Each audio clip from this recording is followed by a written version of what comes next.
Hello everyone, welcome back my YouTube channel victory commerce में आपका स्वागत है। हमारे चैनल पे आए, सब्सक्राइब करें, लाइक करें, शेयर करें। अगर आपको कंटेंट चाहिए तो आप डिस्क्रिप्शन में आप मैसेज करिए, मैं आप कंटेंट अवेलेबल करा सकता हूं।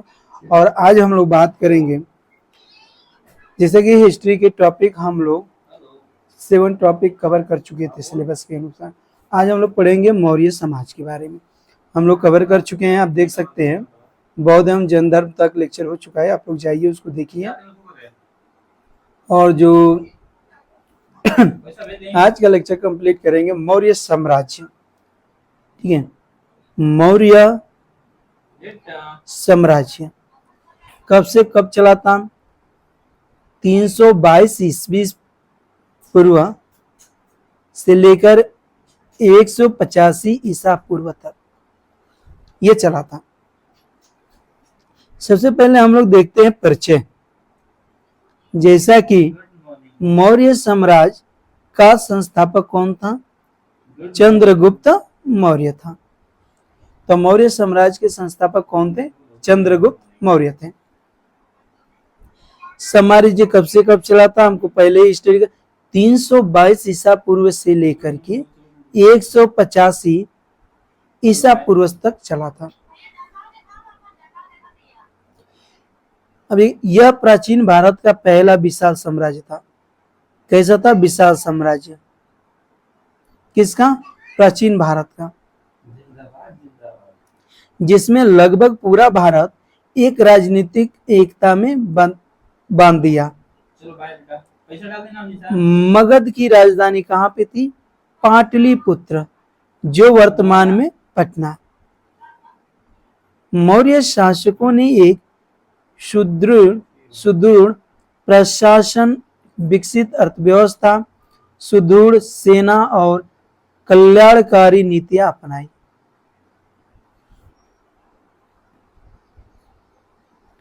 ये मौर्य साम्राज्य का विस्तार है। सिंधु, उत्तर पश्चिमी सोमा, हिंदू कुश पर्वत, काबुल, कंधार, अरब सागर, पाटलिपुत्र, कलिंग, बंगाल खाड़ी, दक्षिण सीमा, मैसूर तक, ये इसका साम्राज्य यहाँ तक फैला हुआ था। अब हम देखेंगे मौर्य काल में प्रमुख शासक कौन कौन से बने थे। पहले आए थे चंद्रगुप्त मौर्य, 322 ईसा पूर्व से लेकर के 298 ईसा पूर्व तक रहे थे। फिर आए बिंदुसार, 298 ईसा पूर्व से लेकर के 273 ईसा पूर्व तक। फिर आए अशोक, 273 ईसा पूर्व से लेकर के 232 तक। फिर आए दशरथ, 232 ईसा पूर्व से लेकर के 224 ईसा पूर्व तक। सनमति आए, 224 ईसा पूर्व से लेकर के 215 तक। शालिशुक आए, 215 ईसा पूर्व से लेकर 202 ईसा पूर्व तक। देव वर्मन आए, 202 ईसा पूर्व से लेकर 195 ईसा पूर्व तक।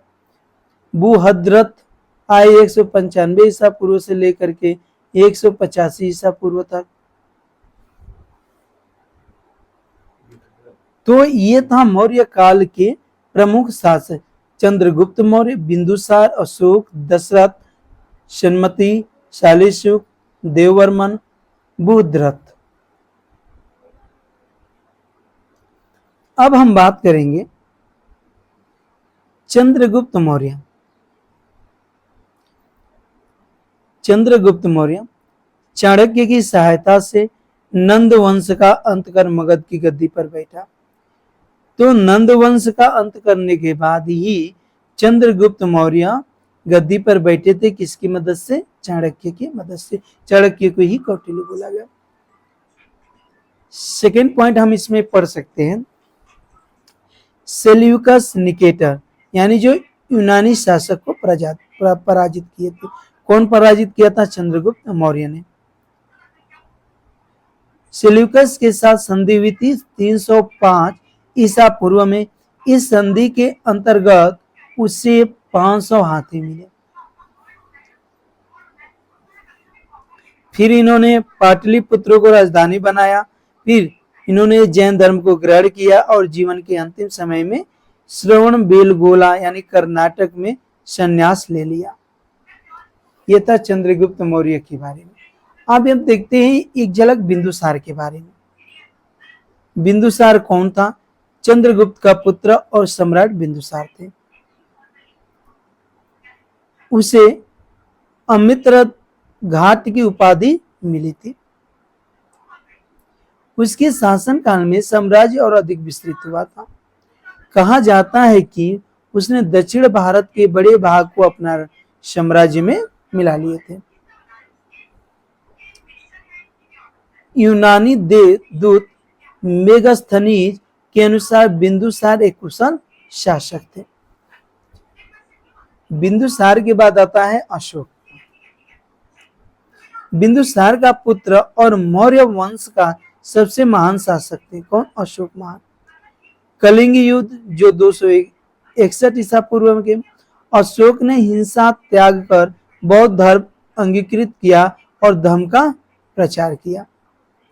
बौद्ध धर्म छोड़ करके इन्होंने धर्म का प्रचार किया और अंगीकृत किया। उसने अपने शासन में धम्म नीति अपनाई जो सभी धर्मों के प्रति सम्मान, दया, अहिंसा और परोपकार आधारित है। इस बात को याद रखना, समान, दया, अहिंसा और परोपकारी कहाँ पे आती है? धम्म नीति में आती है। उसने अपने विचारों को शिलालेखों और स्तंभ लेखों के द्वारा लिखवाया जो पूरे भारत में पाए गए। उसने मानव और पशुओं के लिए चिकित्सालय, कुएं, सड़कें और छायादार वृक्ष लगवाए। उसने बौद्ध धर्म के प्रचार के लिए अपने पुत्र महेंद्र और पुत्री संघमित्रा को श्रीलंका भेजा। अशोक के शिलालेख और मुख्य प्रकार। प्रमुख शिलालेख: लघु शिलालेख, स्तंभ लेख, लघु स्तंभ लेख, गुहा लेख। अशोक के धर्म के मुख्य सिद्धांत क्या थे? पहला है सभी प्राणियों के प्रति दया और करुणा करो। माता पिता, गुरु और बड़ों का सम्मान करो। सभी धर्मों का सम्मान और सहिष्णुता करो। सत्य बोलना, चोरी न करना, व्यभिचार न करना।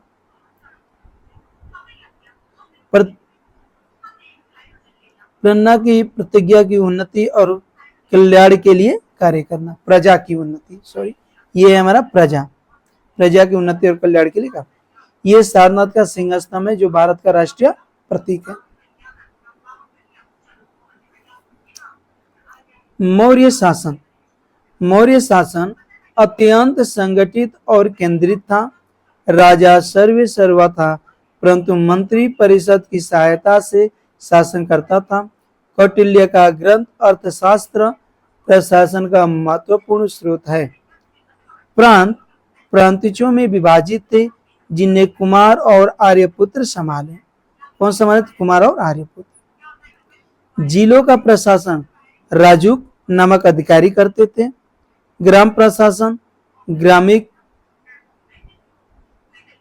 ग्राम प्रमुख करता था। गुप्तचर प्रणाली राज्य के गुप्तचरों के दृढ़ व्यवस्था थी।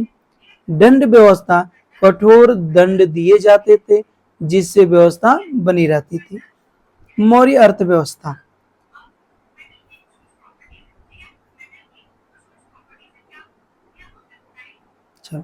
मौर्य अर्थव्यवस्था कैसा था ये देखो। कृषि राज्य की आय का प्रमुख स्रोत कृषि था। सीता नामक भूमि राज्य को अधीन थी। कर प्रणाली भूमि कर, व्यापार कर, वन कर, चुंगी कर आदि इसमें आया था। मौर्य समाज में मौर्य राज्य के नियंत्रण में खनन, लवण, वन, पशु, मदिरा, कपड़ा आदि उद्योग थे। सिक्के, पंच चिन्हित सिक्कों का प्रचलन था। माप तौल की मानक प्रणाली अपनाई गई थी। मौर्य काल की विशेषता। पहले मौर्य सेना के बारे में। मौर्य सेना विशाल और सुदृढ़ सेना थी। मेगस्थनीज के अनुसार 6 लाख पैदल सैनिक, 30,000 घुड़सवार, 9,000 हाथी और 8,000 हाथी। सेना का प्रमुख सेनापति होता था। अस्थागी सेना के साथ साथ आवश्यकता पड़ने पर अस्थायी सैनिक भी रखे जाते थे, आवश्यकता पड़ने पर।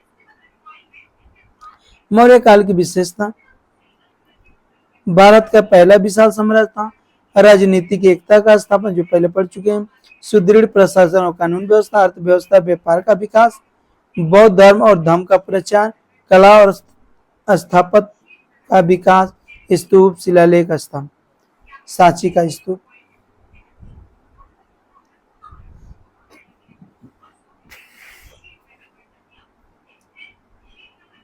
मौर्य कला और स्थापत्य, अशोक स्तंभ सारनाथ में है, देख सकते हैं। स्तूप सांची, बरौद, बोध गया का विकास इसी काल में होता। गुफाएं बराबर और नागार्जुन की गुफाएं अशोक द्वारा बनवाई गई थी। पॉलिश किया हुआ पत्थर और शिलालेख और मौर्य कला। पतन के कारण क्या थे? उत्तराधिकारियों का अयोग्यता, विशाल साम्राज्य का प्रबंध कठिन होना, प्रांतीय शासन का कमजोर होना, यूनानी आक्रमण और शत्रुओं का दबाव, अंततः 185 ईसा पूर्व के पुष्पमित्र शुंग के मौर्य वंश का अंत कर दिया। यहाँ पे अंत हो गया। चलो, अशोक एवं उसका धर्म। अशोक मौर्य वंश का तीसरा शासक था। उसके पिता हमको पता है बिंदुसार और दादा चंद्रगुप्त मौर्य थे। उसने राज्याभिषेक 273 ईसा पूर्व में किया। उसने लगभग 41 वर्ष तक शासन किया। अशोक प्रारंभ में एक महान विजेता था, लेकिन कलिंग युद्ध के बाद उसका जीवन बदल गया। वह भारत का सबसे महान प्रजाहितैषी तथा प्रचारक शासक माना जाता था। मौर्य साम्राज्य देखो कहां कहां तक फैला हुआ था, जो आप देख सकते हो। तो कलिंग युद्ध, कलिंग वर्तमान में जो उड़ीसा को जीतने के लिए अशोक ने भयंकर युद्ध किया। इस युद्ध में 1 लाख लोग मारे गए, 1,50,000 लोग बंदी बनाए गए और अनेक लोग विस्थापित किए। इस रक्तपात को देखकर अशोक अत्यंत दुखी हुआ। यह घटना अशोक के जीवन का टर्निंग पॉइंट सिद्ध हुआ। अशोक ने हिंसा और विजय का मार्ग त्याग कर धम्म विजय का मार्ग अपनाया। अशोक का धर्म नहीं धम है, धम देखो। अशोक ने धर्म का अर्थ संकीर्ण धार्मिक मत नहीं था, बहुत फैला हुआ मत था। यह नैतिक जीवन और सदाचार का मार्ग था। यह सभी धर्मी का सम्मान करता था और मानव कल्याण पर आधारित, मतलब सभी धर्मों का धर्म। यह व्यक्तिगत आचरण, सामाजिक समरसता और प्रजा के हित पर केंद्रित था। अशोक ने धर्म को अपने शासन की नीति बना लिया। धर्म का प्रतीक देख सकते हो, एक पेड़ है। अशोक के धर्म का प्रमुख सिद्धांत, सभी प्राणियों पे दया करो, करुणा, माता पिता गुरु सम्मान करो, सत्य बोले, चोरी न करो, क्रोध, सभी धर्मों के प्रति संत समान, प्रजा के प्रमुख कल्याण का ध्यान सेवा, सर्वोपरि, सरल जीवन और नैतिक व्यवहार, सभी जीवों की प्रति अहिंसा। धम्म नीति का प्रशासन में प्रयोग, अशोक ने धम्म महामात्र नामक अधिकारियों की नियुक्ति की। इनका कार्य प्रजा के नैतिक व सामाजिक कल्याण का निरीक्षण करना था। अस्पताल, कुएं, पेड़ लगवाने, यात्रियों के लिए धर्मशालाएं बनवाने जैसे कार्य किए। उसने न्याय व्यवस्था को सरल और जनहितैषी बनाया। कठोर दंड के स्थान पर पश्चाताप और सुधार पर बल दिया। अशोक के शिलालेख और स्तंभलेख, अशोक ने अपने विचारों और धर्म के प्रचार के लिए पूरे साम्राज्य के शिलालेख, स्तंभलेख खुदवाए। यह ब्राह्मी और खरोची लिपि में लिखे गए थे। ये प्रजा को नैतिक शिक्षा देने, धर्म का प्रचार करने और अपने प्रशासन की जानकारी देने के लिए। अशोक ने 14 प्रमुख शिलालेख और 7 प्रमुख स्तंभलेख मिलते हैं। इन लेखों को खोज से अशोक के शासन और विचारों ब्राह्मी लिपि शिलालेख में मिलता है। शिलालेख, प्रथम शिलालेख, द्वितीय शिलालेख, पंचम शिलालेख, 13वीं शिलालेख, 14वीं शिलालेख। प्रथम शिलालेख, पशु हत्या पर रोक, प्रजा के नैतिक उन्नयन पर बल। द्वितीय शिलालेख, चिकित्सा, कुएं, पेड़ लगाने आदि जन कल्याण कार्य। पंचम शिलालेख, धम्म महामात्रों की नियुक्ति की जानकारी। 13वीं शिलालेख, कलिंग युद्ध का वर्णन और पश्चाताप।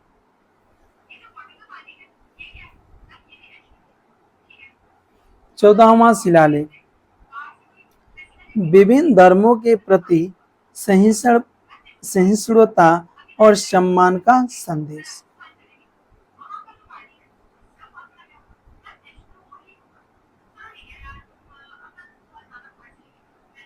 हम देखिए,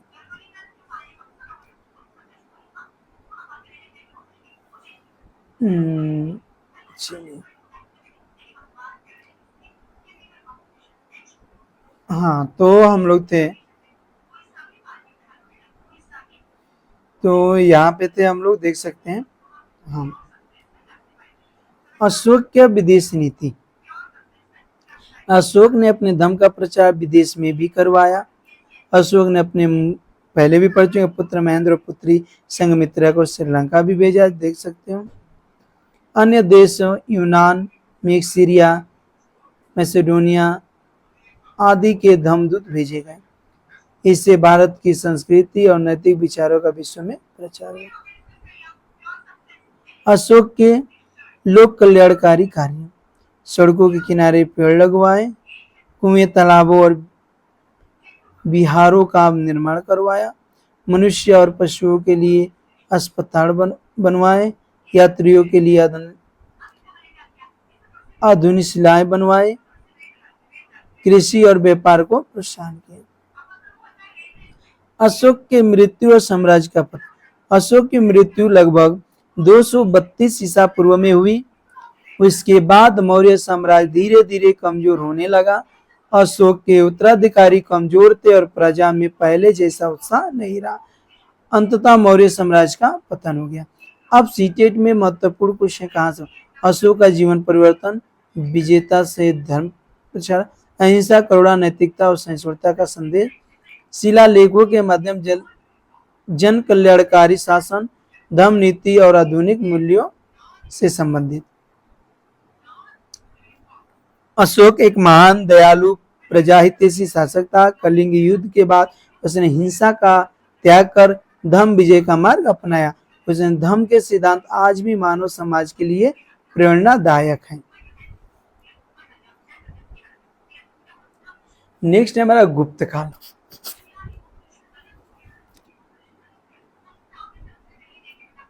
तीन 320 ईसा पूर्व से लेकर के 550 ईसा पूर्व तक चला।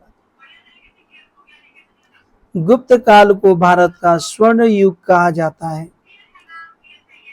यह काल 320 ईसा पूर्व से लेकर 550 ईसा पूर्व तक माना जाता है।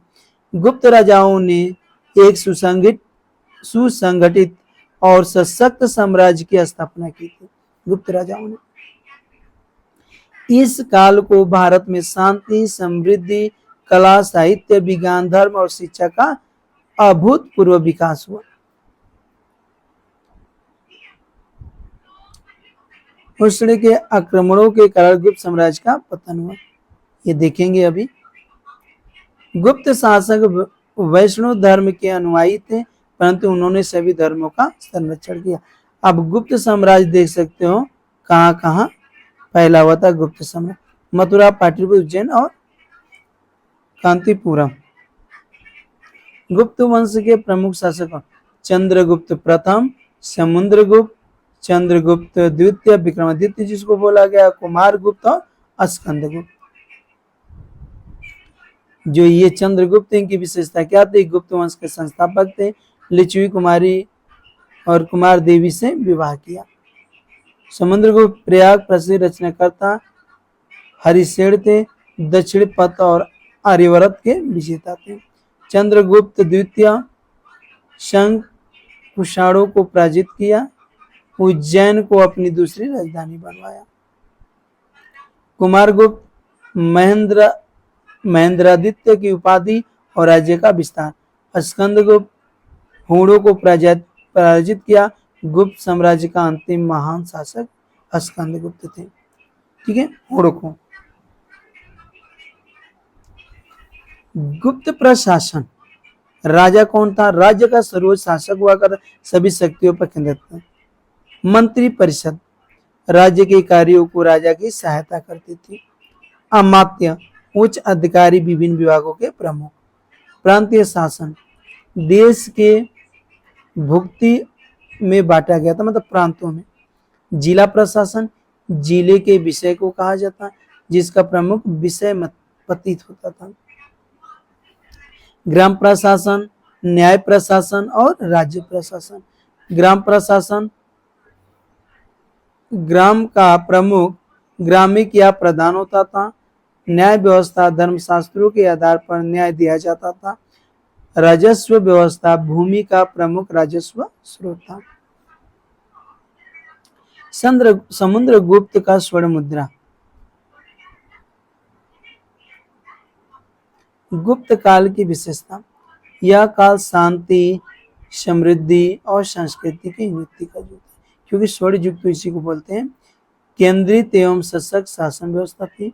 कृषि, व्यापार, उद्योग, कला, साहित्य, विज्ञान का उत्कर्ष हुआ। भारतीय संस्कृति और सभ्यता ने अपने उस शिखर में हुआ। सभी धर्मों को सहिष्णुता में संरक्षण मिला। विदेशी यात्रियों ने भारत की समृद्धि की प्रशंसा की। देवगढ़ का दशावतार मंदिर।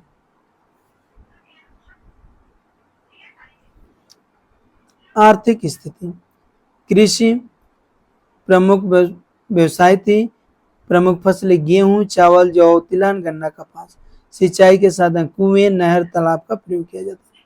उद्योग वस्त्र उद्योग, रेशम सूती, धातु उद्योग, कुम्हारी, हाथी दांत, चमड़ा उद्योग। व्यापार आंतरिक व विदेश व्यापार में वृद्धि। समुद्री व्यापार दक्षिण पूर्व एशिया, चीन, रोमन साम्राज्य तक। प्रमुख बंदरगाह तम्रलिप्ति, भरूच, शोपरा। मुद्रा प्रणाली स्वर्ण मुद्राएं दिनार, रजत मुद्राएं रूपक, तांबे मुद्राएं पाना। स्वर्ण मुद्रा को दिनार बोला गया, रजत मुद्रा को रूपक बोला गया, तांबे को मुद्रा को पढ़ा बोला गया। सामाजिक स्थिति। समाज 4 वर्णों में विभाजित था। ब्राह्मण, क्षत्रिय, वैश्य और शूद्र। जाति व्यवस्था अधिक सुदृढ़ हो गई। स्त्रियों की स्थिति अपेक्षाकृत अच्छी थी। बाल विवाह प्रचलित था। विधवा विवाह कम होता था।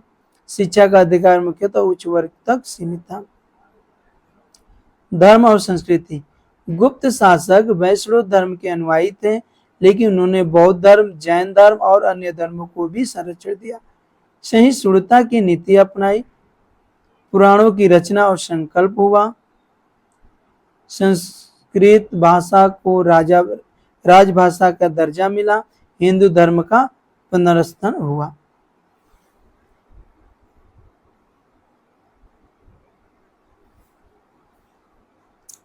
साहित्य और भाषा। संस्कृत साहित्य का स्वर्ण युग। महान साहित्यकार कालिदास, विशाखदत्त, शूद्रक, भवभूति, बाणभट्ट आदि। कालिदास की प्रमुख कृतियां अभिज्ञान शकुंतलम नाटक, मेघदूतम काव्य, रघुवंश महाकाव्य, कुमार संभव महाकाव्य। विशाखदत्त मुद्रा राक्षस नाटक, बाणभट्टू हर्षचरित्र कादम्बरी। संस्कृत के साथ साथ प्राकृतिक भाषा का भी विकसित हुआ। विज्ञान और गणित। गणितज्ञ आर्यभट्ट ने शून्य और दशमलव की पद्धति के विकास को योगदान दिया। उनकी प्रमुख कृति आर्यभट्टीय ज्योतिषी, खगोल, त्रिकोणमितिया का विकास हुआ। बराहमिहिर पंचसिद्ध नीतिका के लेखक, ज्योतिष और खगोल के महान विद्वान। धातु, कर्म, चिकित्सा और रसायन विज्ञान में उल्लेखनीय प्रगति हुई।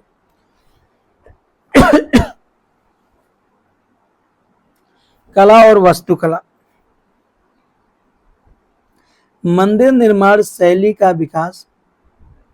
नगर शैली उत्तर भारत और द्रविड़ शैली दक्षिण भारत की नींव पड़ी। महत्वपूर्ण मंदिर देवगढ़ का दशावतार मंदिर, तिगावे का विष्णु मंदिर, भित्तरगांव का ईंटों का मंदिर। मूर्ति कला का उत्सव सारनाथ की बुद्ध प्रतिमा, उदयगिरि की गुफाएं आदि। शिक्षा। शिक्षा का प्रसार हुआ, परंतु यह मुख्यतः उच्च वर्गों तक ही सीमित थी। गुरुकुल पद्धति प्रचलित थी। तक्षशिला, नालंदा, बल्लभी आदि प्रमुख शिक्षा केंद्र थे। व्याकरण, वेद, वेदांत, न्याय, आयुर्वेद, धनुर्वेद, कला आदि विषयों की शिक्षा दी जाती थी। प्रमुख उपलब्धियां संक्षेप में। सशक्त और विस्तृत साम्राज्य की स्थापना, कला साहित्य विज्ञान का, आर्थिक समृद्धि और व्यापार का विकास, धर्म और संस्कृति का संरक्षण, प्रशासन की सुगठित व्यवस्था, स्वर्ण मुद्रा का प्रचलन, शिक्षा का प्रसार, भारतीय संस्कृति का स्वर्ण युग, हुणों के लगातार आक्रमण, उत्तराधिकारियों में क्षमता का अभाव, सामंतों की शक्ति की वृद्धि, प्रशासनिक कमजोरी और आर्थिक कठिनाइयां। गुप्त काल को याद रखने की टिप। शांति, समृद्धि, संस्कृति, कला, साहित्य, विज्ञान, धर्म, यही है गुप्त स्वर्ण का धर्म।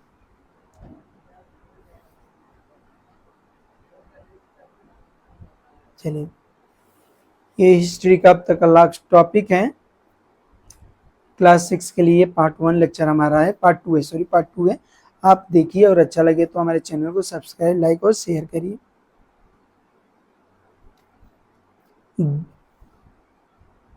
हाँ ठीक है, हुडो ने लगातार की थी। अब देखो, दक्षिण भारत एवं क्षेत्रीय राज्य।